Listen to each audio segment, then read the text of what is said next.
The kitchen was already awake before I was.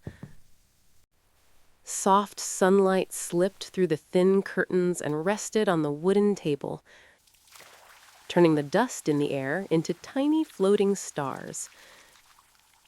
Grandmother stood by the window, tying her faded apron around her waist.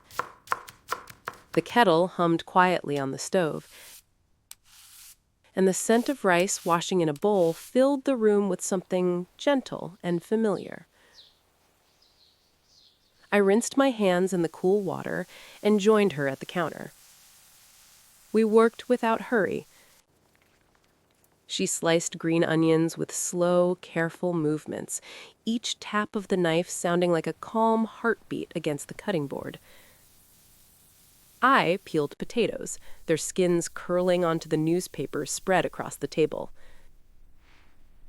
Outside, a breeze passed through the fields, carrying the smell of grass and distant soil into the open window.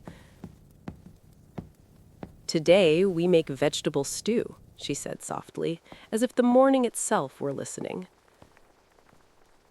The pot warmed under the flame, and oil whispered when the onions touched it. Carrots followed, then potatoes, and the sound of simmering slowly replaced the quiet of dawn.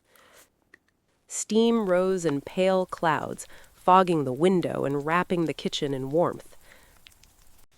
I stirred with a wooden spoon, feeling the weight of it in my hand, feeling useful in a small and important way. While the stew cooked, we prepared rice. Grandmother showed me how to measure it by feel, not by cup.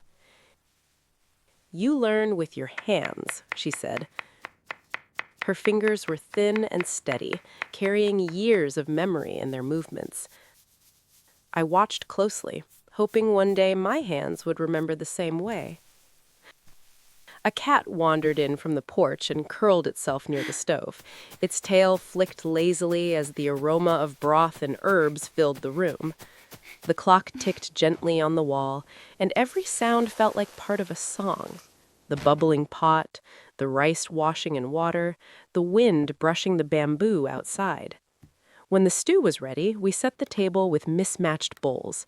The steam rose from our meal like a quiet promise. We sat side by side, and for a moment, neither of us spoke.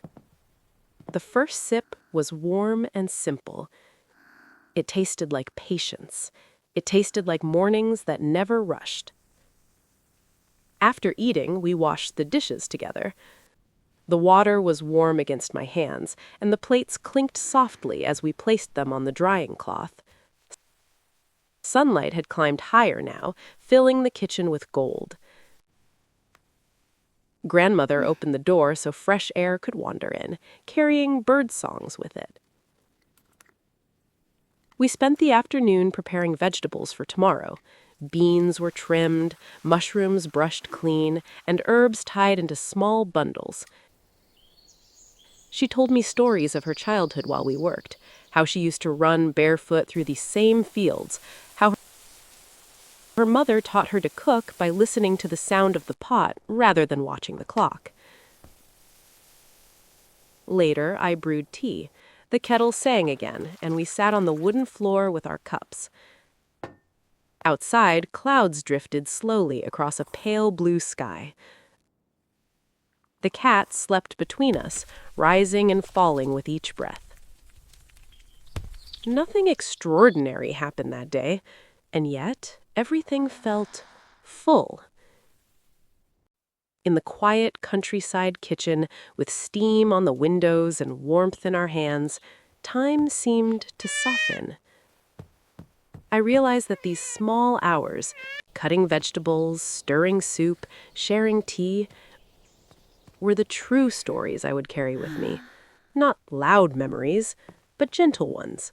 The kind that return when you close your eyes and smell onions in a pan, or hear a kettle begin to hum.